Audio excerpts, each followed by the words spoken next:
Meleches b'vekame. Today's Amud is Amud Aleph, but we are still in the Mishnah, the last Mishnah of Nun Tes Amud Beis. Yeah, Nun Tes Amud Beis. Last Mishnah. Sholech es ha be'ero. Sholech es ha be'ero. This Shiur is le'ilu nishmat of Imoyer Menachem ben Akiva lerefuas Pnina Chaya Bas Gil Rochel ulerefuas Noch Lionel ben Yuli Oriya. Yeah, lerefuas Rivka Bas Yehudis Bas Rivka B'Sorch Sh'ar Choyle Yisrael. Says the holy Mishnah. By the way, from now till the end of the parak, which is only about 3 dapim or so, we are going to talk about Eish Torah. Yeah, it's Eish, and then we are basically nearing half the Masechta. Yeah, and from then on, we talk about the next prokim are going to be about human damage, about thieves and other damages. That's from the 7th till the last parak. Zuk the heilige Mishnah, Asholech es be'ero beyad cheresh shoite bekoton. The person who sends the be'ero, sends fire. What kind of fire we're going to see later? But let's say he sends a torch with fire, with the hands of cheresh shoite bekoton, a deaf person who cannot communicate. Yeah, shoite is a person who's mentally incapable for whichever reason. Koton is somebody below bar mitzvah, minor. These 3 people, they are always the same threesome. They are the ones who just don't have any responsibility. They're never liable for anything. Except for Koton, sometimes that's a different story. But generally, Koton, Kotu bedine Odom v'chai bedine Shemaim, a person who basically sent the fire with them. So he's a classical case of Gromo from Daf Nun Vav Amud Aleph. He basically causes them to, he caused the damage indirectly.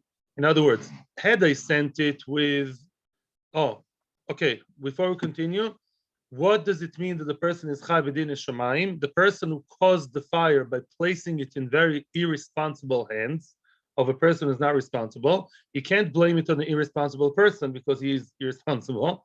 Yeah, of course it's the fault of the meshaleach, the one who actually initiated it, the one who sort of launched them. But on the other hand, it's not a ma'aseh b'yadayim. They burnt someone's field with a torch. And therefore, he is chayiv only b'din shamayim. Says the Meiri. I was very happy to see it around Daf Nun Vav. Meiri says that a person who is a grominik, a person who cannot be charged in Beis Din because he did not do anything physical, still is possul eidus. Yeah, he cannot give testimony according to the Meiri.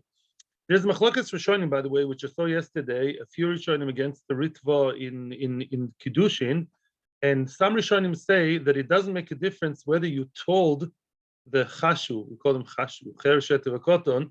Yeah, there's no difference whether you told the koton, can be a very intelligent 11 years old. Yeah, you told him go burn, someone's field, or if you didn't tell him, there's no difference. In any event, it does make a difference what you tell them anyways. They're responsible, and you are not called mazik beyadayim. I didn't go into it, but apparently I didn't sit inside. I saw in the Haggadah, a different sefer, that the Ritva in Kiddushin says it does make a difference. And if you told him to do it, or let's say a person is mentally not 100%, but he's intelligent enough to understand that he'll be happy if he burns the field, that makes it more chomor. That may possibly make the person, the meshaleach, considered chayiv. Maybe. I didn't go into it so much, but apparently it's a discussion. The Dinei Odom, obviously. Yeah. Because your mamish meshalech them, it's like yesh liach l'dvar aveira, l'cher sheter b'koton. Yeah, in other words, ein shliach l'dvar ve'era is when a person is capable, but when they don't know what they're doing, that's the next case. Here I'm talking about a shoite that was told. The next case is shilech be'ad pikeach, a pikeach chayev. Let's say I told a regular pikeach, a regular intelligent or somewhat reliable, regular normal person, and I sent the fire with him. Even if I told him go burn the field, then the pikeach is chayev. Why is the pikeach chayev? Because the pikeach, it's his fault. Ein shlech ledvar ve'ra. The pikeach chayev, meaning I sent it with a regular person. That regular person, he burnt the field. It's his choice whether to listen to me or not. So he's chayev. What about me? I'm potter even b'dinei shamayim, because it's his choice. I'm potter even b'dinei shamayim. I'm the meshaleach. I told a regular intelligent yeshiva bocher you go and burn someone's field. It's a big mitzvah because that person, I don't know what, yeah, I don't know, he's not a good guy. So then what do we say? Then he is chayiv, he is responsible for what he does, and I'm completely potter even b'dinei shamayim. Why? Because it's his choice. However, remember Tosfos and Daf Nun Vav Amud Aleph? Of course, remember. Tosfos said that if you give him money, if I give him one of the three, kesef, money, or geld, or Bitcoin, whatever I give the what's his name, then I am chayiv b'dinei shamayim at least. Then there is a chiyuv. Yeah, because then I'm already like mefate him with money. That's too much for him to take. Let's talk more about fire. One person brought the fire, just flame that doesn't have what to consume, just flame that's temporarily there now. Or it may be flintstones or whatever that is. Then came another person and actually fed the fire, which would otherwise die. Maybe esa eitzim chayev. The one who brings the eitzim, the one who brings the wood, is chayev. Meaning the last one is the one that's chayev.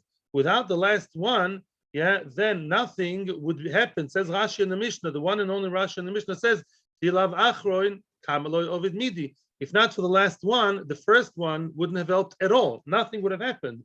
In other words, if I bring fire to the fireplace and whatever to the campfire, just a flame on maybe on today's match. It would die in a second. It really didn't do anything. Yeah, the one who actually feeds the fire with wood, he's the one chayiv. One person first brought the wood, and then another person brought the fire, ignited the fire. Then maybe it's chayiv. The one who brought the fire, he's the one that's chayiv. The rule is the last one is the one that is always chayiv, as opposed to what? What's the chiddush? I was thinking myself, I didn't see it anywhere, as opposed to the case which we had in Daf Yud and we had in Daf Chavav, I think, and then is the case of a person hitting 10 people, hitting someone to death. So the first 9, he wasn't yet dead. They slowly kill him, but the 10th one is Maki Bepatish, right? So Chachomim say they're all potter, none of them is chayiv, and Rabbi Yehuda says the last one is chayiv. Yeah, why? Because there's a pasuk. There, it's not so simple that the last one is chayiv. It says "Maki kol nefesh odom." Kol nefesh odom means only if you hit the person, according to Chachamim, the entire nefesh. Kol nefesh means if you killed him from A to Z, from completely alive to completely dead. Bashenken, if you killed him in installments, then the people are potter according to Chachamim. Bashenken over here, you don't have such a pasuk. By fire, there is no such pasuk. No, by fire doesn't say you have to do the whole thing or part of the thing. So the one who's actually the Maki Bepatish, the one who's actually did the significant thing, is chayev, and the one before is potter. Bo acher ve-liba. Let's say came another person, and the fire was, as we all know, the frustrating moment in the barbecue when the labois is to try and enliven the fire, to stoke the fire, yeah, to bring things alive. You try again and again and again and again and again, and you eventually, somebody comes and helps you. So bo acher ve-liba. Another person came and he stoked the fire, or he actually waved something in order to make it go bigger. Then bo'acher v'liba amelabe chayev. The one who actually brought in the wind, the one who enlivened it, he's the one who's chayev. Why? Because without him, he would die. We all know that, right? Fire eventually, if it's in a place that's not very windy, it's a place which is, it's eventually going to die. Yeah, very soon. It shouldn't spread. It only spread because of the third guy that came and made it. What's the word I'm looking for? To enliven the fire. No, not fan. There's a better word. Whatever. There's a word which I say all the time and I forgot. He fanned the flames. Beseder. Libta haruach. Now, what happens if, let's say, one guy brought the fire, the other one brought the wood, or the other way, and then the wind came. And the wind alone did the job. The wind fanned the fire. Then kulan pturin, everyone is potter. Without the wind, nothing would have happened. Here the Rishonim ask, what do you mean? Without the wind, nothing would have happened. We had this innocent kind of fire, which wasn't harming anybody. And the wind came. It was out of our control. Say the Rishonim, say what? Tosfos, and I've seen other Rishonim too. They say, what do you mean? Wind always works with fire, and that's the chiyuv of eish. If this is regular, normal wind that comes any day or any other day, which is called in English ruach mitzuya, yeah, common wind like regular everyday wind, then of course they're chayiv. It just proves it from many places. Remember the beginning of Masechta, which Baruch is doing chazar now, right? Let's say someone put something, a sharp object, dangerous object on his rooftop without a mic, and then the wind came and swept it and it hit someone's head. Of course it's chayiv. You can't say the wind did it. Are you 5 years old? The wind, what do you mean the wind did it? You didn't know the wind is coming? It's regular wind. It's all the time. It's not a hurricane. Yeah, it doesn't have a female name. It's a regular wind. So Mimela, the Rishonim say that obviously the fire over here is not a regular fire. It's ruach she'ena mitzuya. It's a wind that's not expected to come. It's wind that is stronger gale force than the regular wind. However, the Rishonim point out, and that's actually a thought quoted from the Yerushalmi, they say that we're not talking about a crazy hurricane. That's not even a chiddush. We're talking about a wind that is stronger than the regular wind, but it may come from time to time. Yeah, even such wind, you're still potu. A wind, kind of wind, a level of wind, which is not the common everyday wind in that area. Of course, depends different parts of the world. Then that kind of wind, which is not really expected and came unexpectedly, and we were responsible. We had regular nice bonfire, for Lag BaOmer, and this stronger wind came, then we are patur because one who did the job, the makeh b'patish, is something beyond our force and beyond our expectations, and that is the ruach she'ena mitzuya. Yes. Oh yeah. We're going to see the same Gemara for the third time now. Omar Rish Lakish. I want to remind you of the mach'sheves, famous mach'sheves in Daf Chav Beis Amud Aleph about Eish. Rish Lakish said Isha mishum mamoinoi. Rabbi Yochanan said Isha mishum chitzov. Rish Lakish said Eish. Why you chayiv? If I turned on, if I ignited the fire over here, and then the fire traveled, why am I chayiv? Says Rish Lakish, mamoinoi. Just like I have to be responsible for my property called Billy the Bull, he shouldn't run away. My fire is my property, I own it, and therefore, if it starts traveling with the wind, then I also have to take care of it. Regular shmira. The Shenkin, Rabbi Yochanan said no. Rabbi Yochanan said fire is not a tangible thing. Fire is not as tangible and as clear cut as a bull or a whatever, or a kli or a knife. Therefore, says Rabbi Yochanan says Isha mishum chitzov. When I turn on the fire, or to say better, I ignite the fire here, and the fire continued later on, even with the help of the wind, it's like my maisa. It's more like a maisa be a dime almost of the person. Yeah, I light it over here, and eventually, don't care exactly, even though it's not so direct, or go for the chiddush, the maisa, if I light the fire over here, and it travels, and there is kotzim and kama, godish, it feeds other things until it reaches Vinny's field, Vinny's vineyard, then really, it's as if my own maisa of the eish is the cause here. It's more like a derivative of Odom in a way. It's a offshoot of an Odom Amazik. Omar Rish Lakish. So now Rish Lakish and Rabbi Yochanan, in the light of that, what I just told you, we're going to understand now better the mach'sheves between Rish Lakish and Rabbi Yochanan. Regarding the mach'sheves here is about another introduction. The mach'sheves here is about when you gave the chereshot of a cotton fire, what level of fire was it on? Was it a coal, a red coal, a dying coal? Was it a flame, or was it a whole medura? What was it? Amar Rish Lakish mishmei de Chizkiah. Rish Lakish says, quoting Chizkiah, Lo shonu elo shemosa lo gecheles veliba. In other words, if the gadol, the meshalech, the mean guy who's abusing the chereshot of a cotton, giving them fire, if he gave him gecheles, let's say the regular person gave the chereshot of a cotton a coal. Coals, says the Gemara in Chaf Beis Chavov, that's given the me'amia amia ve'azla. A coal, every frustrated person by the barbecue knows that coals, even if they're red, if you don't do something with them, they don't feed, there's no fan, there's no wind, they're going to die, right? If there's nothing else to feed them.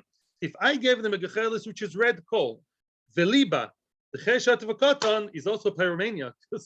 Love that guy, yeah. Whoa, I got fire. Yo, liba, the little kid or the cheresh or the shoiter, he started fanning. That's a lot of fun. The big guy trusts me. I can burn the field. Whoa, So he started the libui. Then the gadol, the meshalech, is potur. We're qualifying the Mishnah. Then the meshalech is potur. Because the meshalech said, I gave him something small, and he's the one who fanned it. Nobody says it's his fault because he's not responsible, but it's not my fault either. Between what I gave him and what happened at the end, there's a very significant change in the middle. I gave him a red coal, which, believe me, every Lag BaOmer, or maybe some people Yom Ha'atzmaut, I don't know, it dies, you know? It's not going to grow. It grew, so to speak, because it flared. That's what I was looking for. It flared up because of the cotton. So it's not really my ma'isa of the meshaleach. Aval mosol shalheves. But if I gave him proper torch, fire, meaning flame, chayev, then the gadol is chayev. Wow, my taima ma'isa kagomoloi. It's his ma'asim. That's interesting. That's not groma. Because the chereshot of cotton are like the wind. Because they're so out of it, when I give them real fire, and they took the fire and took it to the vineyard, they took it to the field, it's as if I took fire and very responsibly actually sent it over with a different person. It's a different being, different entity. Rish Lakish doesn't care. What did I tell you? Rish Lakish doesn't see that it's my maise. Rish Lakish says it's still my money, my property. There's my fire, which I was mafkir in very insecure, not insecure, very unsafe hands. And those hands, it's my responsibility still. Of course I'm chayiv, says Rish Lakish. However, Rabbi Yochanan Amar, no, Rabbi Yochanan is more mekel. Afilu masol shaleves potu. Even if you gave him flame, gave him a real flame, still the mesh shaleach is potu. My time, why?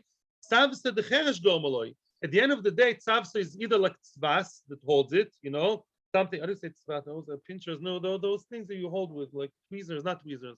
The kids are they're holding tongues. Yeah, the tzvas of is cheresh gomoloi. The cheresh holding it, and some people say tzavta, together. The togetherness of the cotton, the cheresh of cotton, at the end of the day, he did it, not me. That's Rabbi Yochanan. Isha mishum chitzov, it's not my chetz, it's his chetz, right? In other words, I gave him shalheves, okay?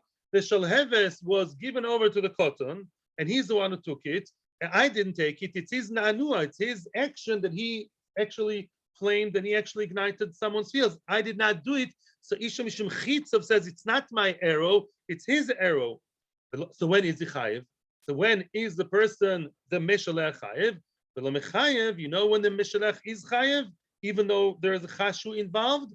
The mechayev ad shimso gavza is not chayev unless he gave over to him gavza, which is the thorns, silta, which is the small wood, the firewood, and shaga. And also fire, actually flame. He has to give him the whole shebang, the whole kit, the whole burn it kit, not anti-burn kit, the burning kit. Dahu, that vademaisa today gomu. If the Godel gave him everything you need for fire, then it's the responsibility of the big guy who's the Meshaleach. I asked the question, and I asked and broke my head, and Baruch Hashem, Oitzer Chochma, I saw Tosas Reed asking the question, and he was my friend. Tosas Reed loves me. What? Oh, I didn't get it. Just like you say shalheves, which is fully grown, so to speak, fire, a flame, and I still say, hey, it's not me, because chitzov, it's not my arrow. He's the one who actually lit the fire, right? All of a sudden here, you're saying, no, if I gave him the whole kit, all you need in order to have fire, then says Rashi, vadei posheh. Then the level of pshia is so high, even Rabbi Yochanan would say, no, that's too much. I'm asking why. Verses 3, that's why. Why? If you say Isha Mishum Chitzov, at the end of the day, it's even worse. The cotton is the one who put everything together, right, and created the fire, not me. It's even more removed than me. So I don't understand Rashi, and I don't have an answer. I didn't see it in the Achronim. He says, the Tosfos Reed answers as follows. He answers, no.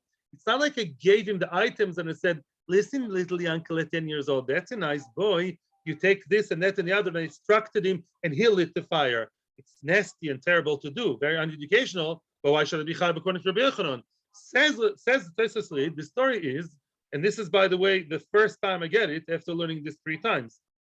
Says the Tosfos Reed, no, I actually had a fully grown, fully flared up fire, big fire, and which is mine, and I lit it.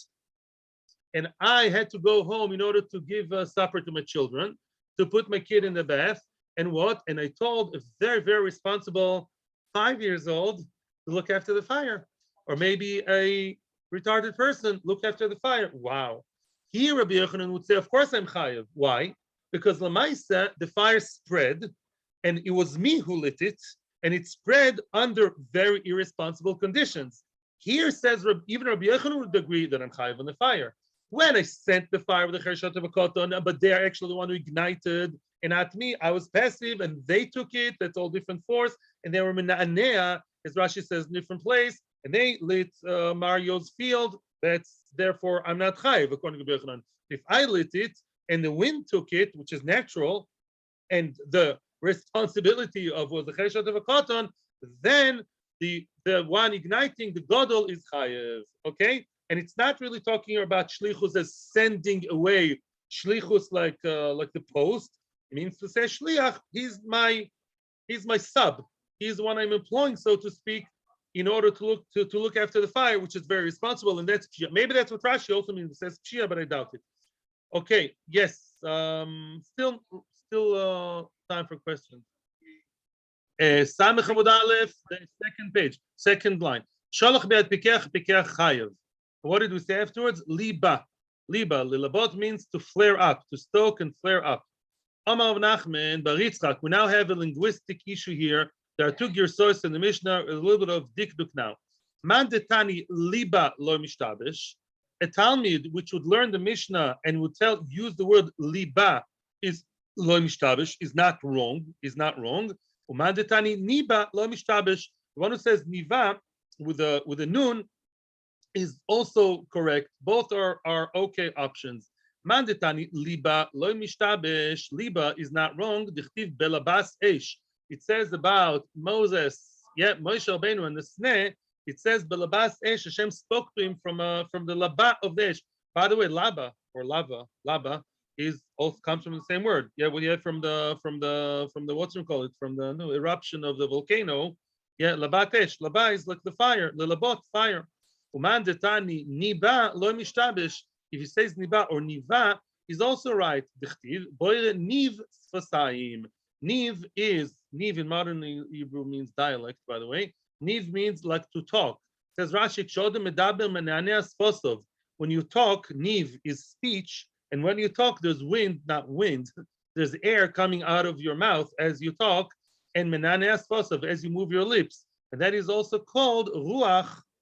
Like we spoke, ruach liba, the ruach niba, lenabois, which doesn't exist in modern Hebrew as a verb, is also to move the wind, to fan, as you call it, to fan the flames. That's the same idea. By the way, novi comes from niv, navi. The person who's a prophet supposed to speak out his nevuah. A novi that suppresses his nevuah, doesn't share it, is a big oynish, is chayv misa, right? Yeah, and therefore novi is to talk. Libsa ruach kulan pturin. Oh, here we come to the classical one. Libsa ruach kulan pturin. Here we're going to use some Tosfos together with Rashi. Seder. Libsa ruach kulan pturin. What did we say? Let's say the wind is the one that came, and it's the wind's fault. I didn't know such strong wind is going to come. The strong wind came. Now I'm potter. Says the Brisa. Tono bonon. Liba velibsa haruach. What happens if a person in Havamina cooperates with the wind, men and wind working in perfect cooperation to burn Moshe's field? So nice. Yeah. So now, liba v'lib saruach. He fanned the flames, and so did the wind. Yeah. In other words, he did it, and the wind also came along without his fanning. Part of it was his fanning, and part of it was the Kodesh Baruch Hu's Hashgacha Pratis. You see, Hashem helped me, Hashgacha Pratis, to burn Moshe's field. Not my fault. Hashem brought this gracious wind that came just in the right time to help me to fan the flames. So now, if my libui alone, if my fanning is strong enough by itself in order to flare up the fire, I'm chayiv. Because even without the wind, I would be chayiv. But if I fanned it and the wind came, and now without the wind, I would not be able to operate. I need the wind in order to achieve the effect, then I'm potu. Okay, so basically telling me that if I work in cooperation with the wind, I'm potu. Why? Because you can ask other questions that the guy's thumb wrong. Maybe didn't know the wind is going to come. That's another question which we can discuss later. But conceptually, we see here that under some circumstances, we see that if the person works and the wind helped him, he's potu. Why? It's not my maisa. It's not my maisa alone. It's my maisa with the wind. It's not my whole exclusive maisa. The wind and I, the king and I, the wind and I. That's the name of his book, The Wind and I. They work together. It's not just me, and therefore that's as of itself a grama. It's a kmi mishalech the cotton. So I'm not doing it alone. Here, the wind is helping me. Some potter. Okay, Nagid, we can ask other questions about that also, but first the question that comes to mind is, why? Lehevi kizoyre v'ruach misayosoi. One of the 39 prototypes, one of the 39 Ovis Maloch and Shabbos is zoyre, not zoyre, which is to this. Zoyre is to win. I know this word, many fancy words I know only from the Gemara, really from teaching Americans Gemara. One of them is winnowing, which is otherwise I wouldn't know. Zoyre, to winnow, which means a person winnowing usually is helped by the wind. Maybe winnow is lotion of wind. I don't know. How does winnowing work? Before they had to combine, they would pick up the whole, they would throw up into the air a whole load of grains. Good wind would take the grains and the chaff would fly away. The chaff or the husk, whichever level, and then the grains themselves would fall down by gravity, while the lighter chaff would just fly away. And that's a form, it's not a form of boirer, it's a brother of boirer. It's a form of selection. Wait a second. So you see in Shabbos, alone, I can't do the zriya. I need the wind to winnow. And there, when I work in cooperation with the wind, I'm chayiv. And they're going to very elegantly take me to skila house. So cool. It's mamash chiyuv skila if I work with the wind. And here you're telling me, if I work with the wind together, then I'm potur. Ma korepo. What's going on? Why over here do we say that I'm potur? And over there, by Shabbos, I'm chayiv. In both cases, I work together with the wind. Am I or am I not chayiv for employing the wind, bringing the wind to my side of the team? The wind joins my team. Is it chayiv or potur? There are 4 answers, 3 of the same style, and the 4th one is the answer, which is a very, very famous yesod, which all of you know. The first 3 answers all try to differentiate between the cases technically. Omar Abaye, answer number 1, Abaye. The story is over here. He was not really cooperating so nicely with the wind, or vice versa. He's melabe, I'll just say melabe, okay? He's melabe from one side, and the wind came from another side. Explains Tosfos. It's in the middle of the Tosfos, I made a line over here, if you have the koyach to look for the exact place. Mishani Abaye. Answers Abaye, I'm quoting Tosfos. The first one of the line is ke'oise. It's more or less like in the middle of the Tosfos, the long Tosfos. Very good. Mishani Abaye.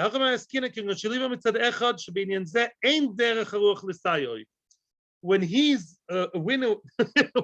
when he fans on one side, the wind normally doesn't help him.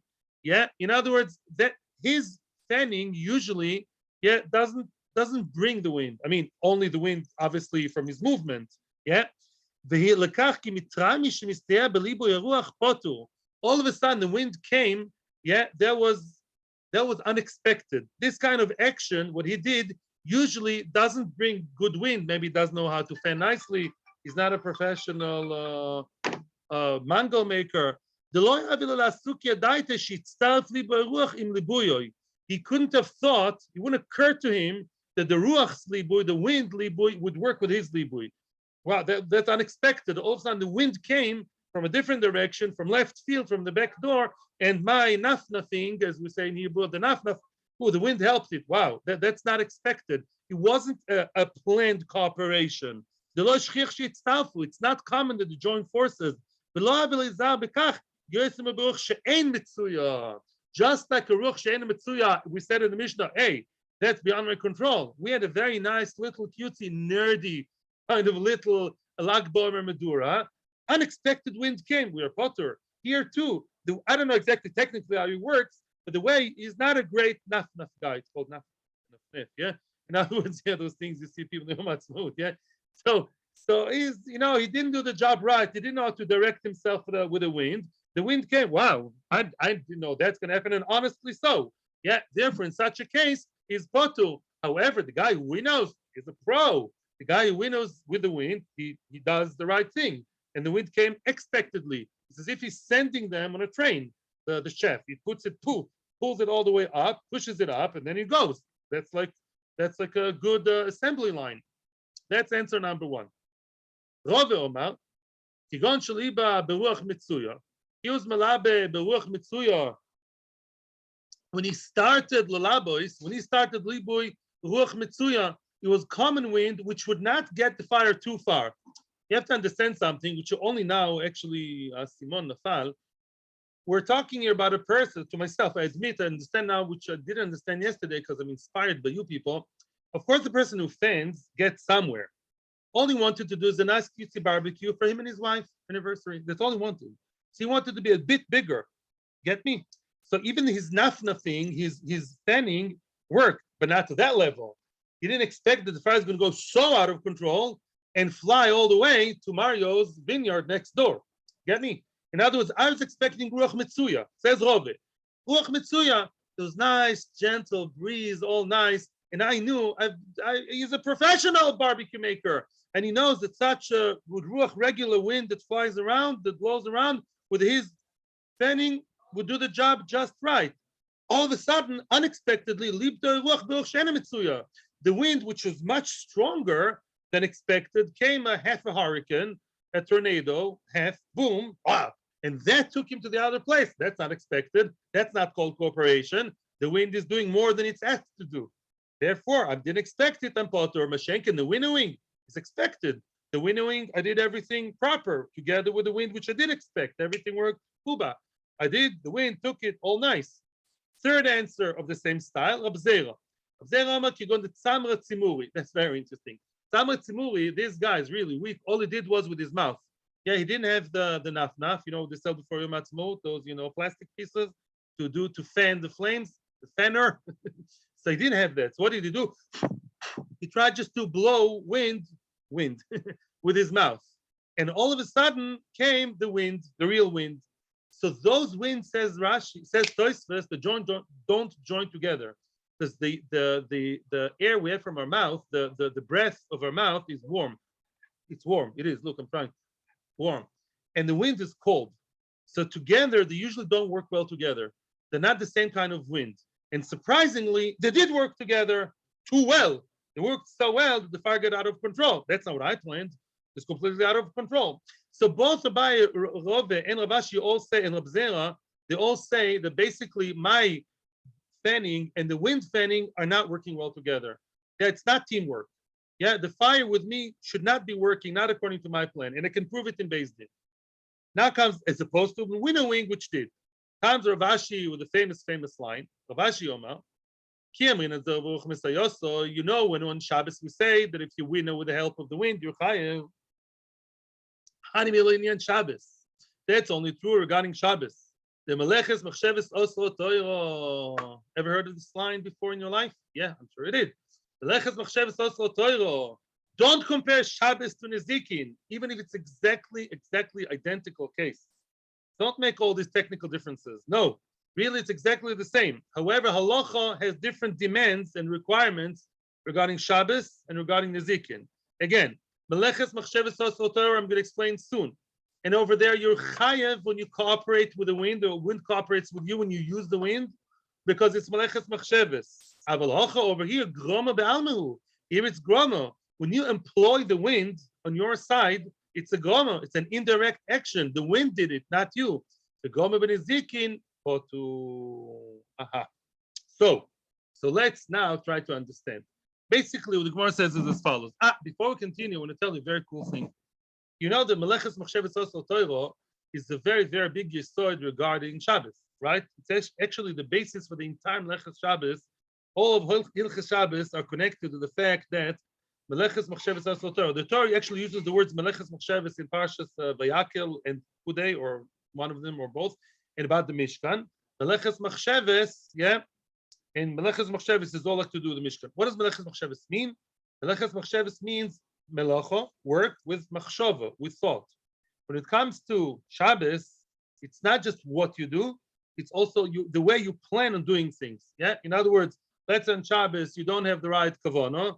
Let's say it's what dovashen miskaven. That's melacha tzricha legufa, the kalkel. Yeah, you did things that are kilo osra, but your machshava was kilkul. Your machshava was to destroy. Your machshava was I want to get some side benefit. Melacha tzricha legufa. I had no kavanah to do it whatsoever. It just happened by itself. I'm potu. Why meleches mach'sheves? That's the kula.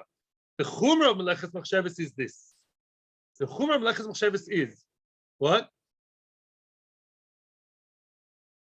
That's not to do with us.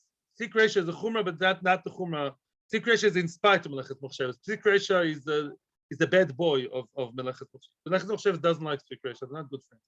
The chumrah of meleches mach'sheves is, let's say I take up there, I pull up, I push up the grains to the sky, and the wind takes it. It would be grama. When it comes to Nezikin, it's a grama. Even if you did plan it, mashma, which is a big chiddush as Tosfos. Yeah, because when it comes to Nezikin, we learned many times, I'm a very vicious guy. I'm the top mafioso in New York. And as long as I don't do anything beyadayim, I'm using the wind, I'm using it in an indirect way. I fly it up to the air, and then the wind does it. It's not me. Apostle Leidus, I'm terrible, I'm going to burn in hell. Excuse the word, yeah. But Lamaisa, I didn't do Maisa beyadayim. Shabbos, we don't care about Maisa beyadayim. On Shabbos, we care about your plans and thoughts, not about what you do beyadayim. And therefore, when it comes to winnowing, because it's normal to winnow, it's normal to use the wind for this Maisa. If you are actually using the wind, you are what? Chayev. Because it's part of your vicious master plan to do this on Shabbos. It's your mach'shava to use the wind. Basically, we're trying to say something, a very big chiddush, that groma in Shabbos is chayev. And now people are going to jump at me. People are going to jump and say, "Mapit groma b'Shabbos is chayev." Didn't you know that sick people in hospital have groma phone and groma car and all these politically charged questions nowadays? I'll answer you as follows, as the Rosh says. I thought it's an Igul Ital. It's a Rosh. I saw it now. The Rosh says, followed by Achroinim, depends if the melecha is normal or not normal. Which means, is it normal to do it in an indirect way or not? Winnowing is always done by wind. That's the way to do it. Memelo, if I pick it up for the wind to take away the chaff, that's the way to do it. It's not called groma. It's not called groma because that's the way to do it. So even though it is groma, since the Torah says, "Hey, Mister, don't winnow," it's one of the 39 to do zoyre. That's how zoyre works. Get me? Mainly you are chayev, as opposed to, let's say you do another melecha in an indirect way. Let's say you want to cut something in an osir way, cut it off the ground. You want to pick something, an apple, and you do it in an indirect way. I press a button over here, and then there's like a delay thing, and then the delay, and then it picks. Then I'm potter. Because normally to pick apples is done in half a second with my own bare hands. So that's like a shinu. When grama is shinu, then I say I'm potter. When grama is normal, I'm chayev. Let me ask another question. When you plant something in the ground, before as long as Mashiach is not here, when you plant a tree, when does it really take root? Yeah, between 3 and 14, 15 days. Yeah, 3 is less. Yeah, in other words, it doesn't take effect right away. Until Motzei Shabbos, nothing's going to happen, or even later. Why am I chayev? It's a very delayed reaction because for Zriya, that's normal. What about cooking on Shabbos? Are you allowed to cook on Saturday? The religious Jews or no? I don't know. So then, yeah, why? Cooking takes a long time until the hard one, potatoes or hard meat, until it begins to happen. Good few minutes, right? Right? Pass until why? Why am I chayev? It's indirect. I put the thing on the fire, and then I drank 3 cups of coffee and learned 3 dapim tomorrow until anything started happening with this very hard osoboko. Why am I chayev? Because that's a normal way of visual. And that's meleches mach'sheves. As long as my thought was b'mezid too, or b'shoigig, but with kavana, my kavana was to winnow or to this or to that, I'm chayev on Shabbos. B'shenken by Nezikin, even though Mario is a very vicious guy, the one on the top floor in the Manhattan thing, and he's calling people and he's killing half of New York, by his word of mouth, even though he has very vicious kavanas, he's potu. Why? Because that's goma ben Nezikin. That's the difference between Nezikin and Shabbos. By the way, I told you I'm going to tell you something very cool, but I told you up until it was not cool. It was Stam Torah. Torah is always cool. The cool thing is, that's a good trivia question. Trivia question for your family on Shabbos. And that is, how many times does it say the very famous words, meleches mach'sheves osel Torah? How many times does it say it in Maseches Shabbos? In Maseches Shabbos, 0. 0. Baruch Baki b'chol Torah kula. 0 times. Very cool. The words meleches mach'sheves osel Torah, actually, it's quoted there in Rishonim every half a second. But the Gemara in Shabbos never says meleches mach'sheves osel Torah. It's a Gemara here and also in Chagiga Daf Yud and other places which I don't know. But anyway, that's the thing. Okay? Weiter, next Mishnah or no? Yeah, good. Hasholeach. Next case, next Mishnah. More about fire. Hasholeach es ha be'era.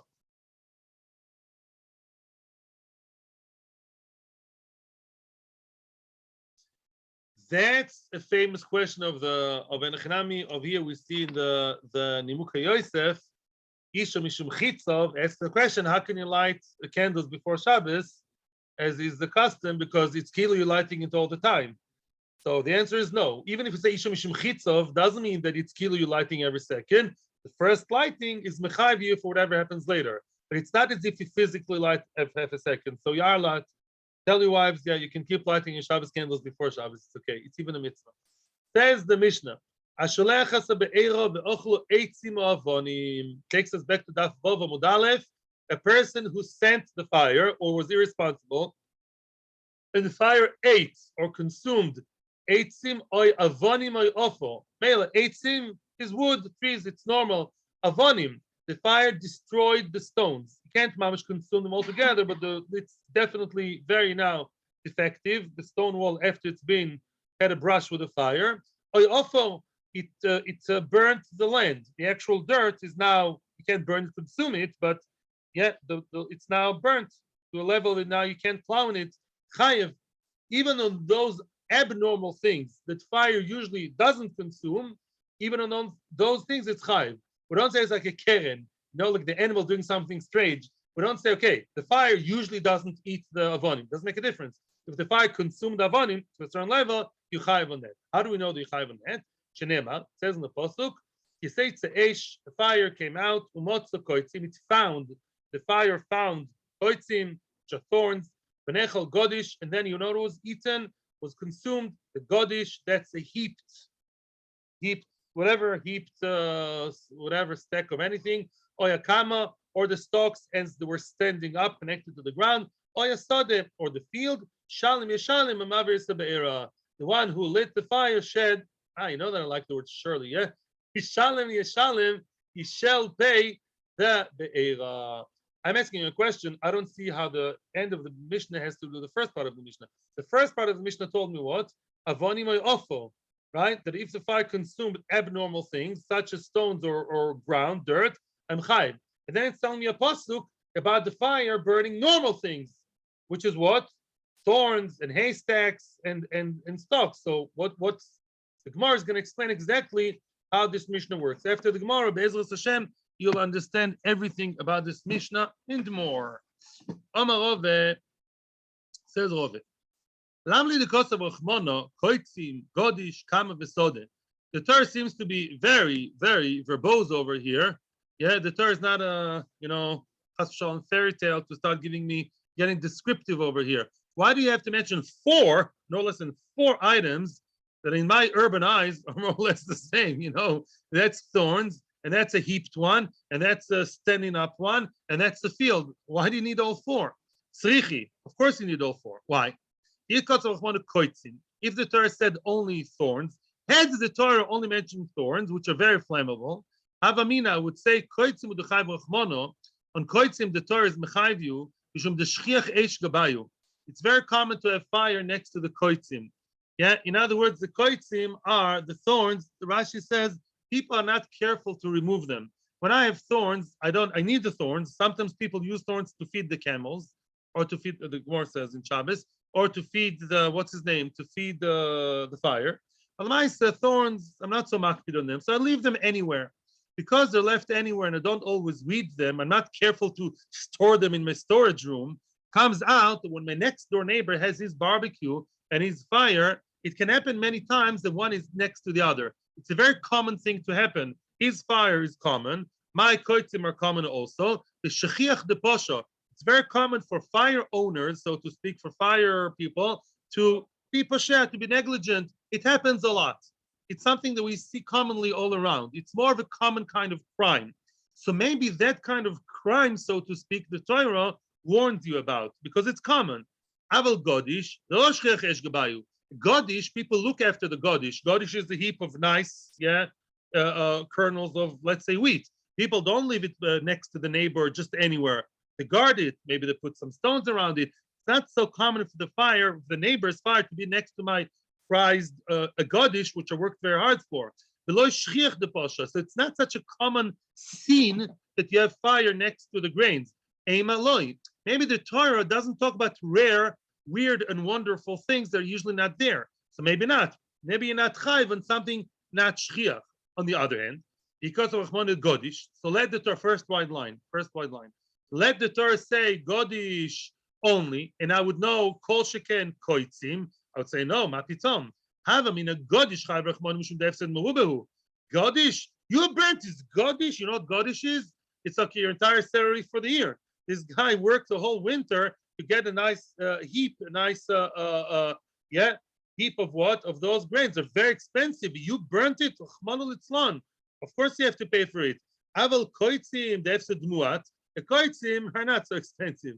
They're just thorns. The thorns, it's a loss, but not such a great loss. Maybe you would say, Yalla, Israelis would say, let's just, gloss over it and not be mechayivim. So we have to say both koitzim and godish. Very nice. Continues the Gemara. The third item is kama. What's kama or kama? Kama is the stalks as they're standing up, when they're fully grown. Lamali, what's the chiddush? Of course, I'm chayiv. The fire burnt it. Ma kama begolui of kol begolui. That's always a famous line regarding eish. Eish is poter bet. Starts with a test bet tomun. Fire is usually, there are exceptions which we'll see this week, this coming week. The fire is only chayiv on exposed things. Like kama, just like kama, the stacks, the stalks, when they're standing up, they're exposed, obviously. They're not yet stored. They're not in that stage where being stored in the granary. So they're exposed, so to anything else which is exposed. But if it's covered in anything, it's indoors, something covered, then the fire is potter, which we'll talk about later. So that's the chiddush of kama. Rabbi Yehuda, Rabbi Yehuda, the mechayev and nizki tomun be'esh. Rabbi Yehuda argues on that line, on that concept, and he says, no, you're chayiv even on tomun. If so, kama lamali. According to Rabbi Yehuda, he doesn't agree with that. He says the fire burnt, even if something is hidden inside something, you're chayiv. So what does he do with the word kama? According to him, that again is a redundant word. It's not teaching me anything. And says the Braisa, l'rabes kol ba'alei koimo. Anything that has height, anything that's three-dimensional, says Rashi, l'rabes ba'alei v'ilonos. Even people may be kimel b'drabim sometimes, but let's say not always. Animals, you burn someone's animal. The animal didn't manage to run away. You burn someone's ilonos, someone's trees. Trees are not mentioned here. Anything, and other shonim say ba'alei koimo means anything, because everything in this world has some kind of height dimension. Except for bacteria, maybe. I'm saying anything that's visible is three-dimensional. So basically, it's saying you have on anything that the fire consumes, and that's what the pasuk is telling me. The Rabbanon. According to Rabbanon, how would they know the rabbis kol ba'alei koima minalahu? How do they know the chiddush that you have on anything that has height? Because they use the word kama to tell me what? To exclude tamun. So for them, the word kama is already engaged, it's already occupied. How will they know the halacha of ba'alei koima? Nafkalumi oy hakama. They say from the word oy. Many times the word o is redundant. When you say or o, the o hakama teaches me not just excluding tamun. Oy hakama comes to tell me any ba'alei koima, anything that has height. Rabbi Yehuda. Now, what does Rabbi Yehuda do with the word oy? That's a beautiful ping pong. What does Rabbi Yehuda do with oy? Oy mi ba'alei lechalik. No, oy is coming to tell me that you have, like in English, or you chayiv. I would have, without the oy, I would say you only chayiv if you burnt godish and koitzim and kama and I don't know, the cat's grandmother. I would say and. How do you know that it's either or slash? That's what the word oy comes to tell me, like in English grammar. Rabbanon lechalik minalu.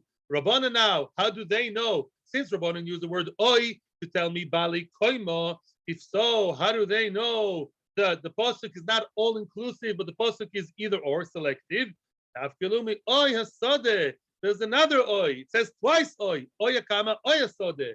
One oyakama is including koima. Oy hasode comes to differentiate and say either or. So Rabbi Yehuda, what does Rabbi Yehuda? Ping pong pong pong pong. What does Rabbi Yehuda now do with the word oy? The second one. The first oy is already telling you lechalik. So why do you need another oy? And says the Gemara, I did the cause of Rachmana oyakama. Because of oy hasode, end of ping pong, end of match. Says Rabbi Yehuda, it's a stylistic thing, it's a grammatical thing. If the word oi the second time doesn't come to teach me anything, the Torah wants to maintain a certain literary style because it says oi the first time, it has to tell me oi another time. That's all. But Lamais is not teaching me no halacha. Now comes the Gemara with the fourth item. So we dealt with so far. What did we deal with? We dealt with koitzim that are very commonly burnt, so we have to deal with it. Godish is expensive, and therefore it's a chiddush of what? God. No, the chiddush of Godish is even though it's not common. The chiddush of koitzim is even though they're inexpensive. And then Kama comes to tell me what? Either balikoimo or excluding tomun. Sode lamali. Didn't we talk about field all the time? Why does the Torah have to tell me a field, a sode? Answers the Gemara, now we get it, which means when the Torah already spoke about all the contents of the sode, so what's it telling me sode? It comes to tell me the actual sode, the ground, the dirt, the soil. Get me? It's the sode itself, because everything else is spoken about. The word sode comes to tell me the actual field. Very good. That's what it's telling me. Now the Mishnah makes sense. Now you can read the Mishnah again at your own time. You can throw a glance now. The Mishnah said, how do you know Eitzim Yavanim? Because it says Sode at the end of the pasuk. Sode means the actual ground, the actual field itself. Frag the Gemara, wait a second, that sounds so nice. The Lichtov, frag the Gemara, the Lichtov Rachman is Sode, the Lobai Hanach. Why don't you just write field? And I would know the field containing everything else. Don't we have in a normal field a Godish, and a Kama, and Koitzim? Can't the Torah write field? And in my imagination, I would already understand Sode and everything in it. When you say someone's house, when I say, I have a friend who has a house and he lives in Modina Lit. You right away imagine that he has a sofa, a table, and maybe an oven and a washing machine, right?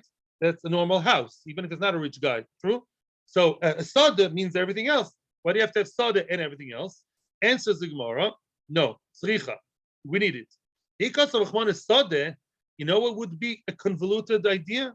Hava mina mashe besode in mida achrin aloi. If you tell me that the person is chayav because it lit fire and it hit the field, I would say, of course it's chayav when it hit the field. You know what?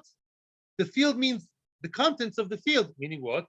Koitzim, the grains, the heap, the shmeep, the thing, the kama. But I wouldn't have known that the earth itself. Why not? Because earth is not really consumed. The earth survived.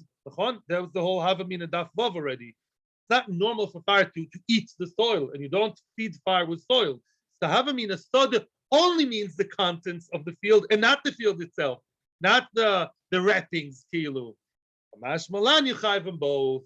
Now that we mentioned Kama and Koitzim, Tatata, and Godish, now we don't know about the actual ground. So it comes to tell me only the ground.